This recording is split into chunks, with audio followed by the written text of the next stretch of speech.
Well, we did have a mild surprise. The RBA raised the cash rate by another 0.25%, taking it to 4.1%. It's now risen 4 percentage points since April last year. The latest move also signals an evolution in the RBA's thinking. The main aim at the moment now is to ensure that we don't see a damaging rise in inflation expectations that makes returning inflation to target more difficult. The decision was in the context of a recent minimum wage and awards rate decision of an increase of 5.75, alongside some other public sector wage changes that suggest the RBA may have more pressure around wages to fight against. And I think this was aimed squarely at providing more confidence in the RBA's commitment to return inflation to target, ensuring that expectations don't get out of line and that the RBA doesn't have to make additional measures down the track. Going into this week's decision, it was a line ball. We knew that a rate hike was going to be a live discussion in the meeting.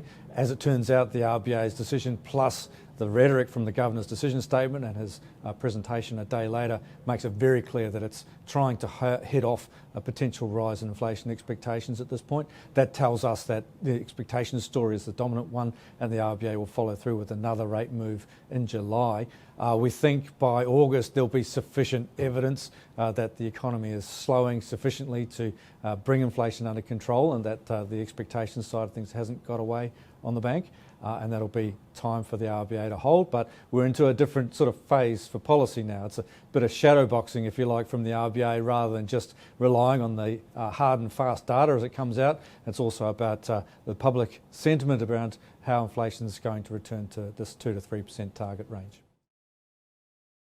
So one of the reasons we thought the RBA would hold fire this week was to wait for the Q1 national accounts data that was released a day later. That update makes for quite confronting reading. It shows the consumer has stalled just about flat in terms of spending. We've seen back-to-back quarterly declines in per capita spending, quite sizable declines, and incomes in the household sector are clearly under intense pressure from the triple whammy of higher inflation, higher interest rates, and a significant drag from fiscal measures. Outside of that, conditions are sort of patchy. The wider economy is still saw some slight growth in the quarter. For the RBA, there's still some concerning signs around inflation and unit labour costs. So it wouldn't have been completely happy with the update on Wednesday. But it does confirm to us the economy is really coming off cooling quite quickly. And when we look again at the consumer, prospects are not looking too great. The household savings rate has declined substantially over the last 2 quarters, buffering those income shocks to some extent. But now it sits at 3.7%. That's a very low starting point for savings. It suggests we're not going to have that same buffer effect over the next few quarters. The consumer is going to be a little bit more exposed to these pressures around interest rates and inflation, and we think it's still heading into a period of stagnation.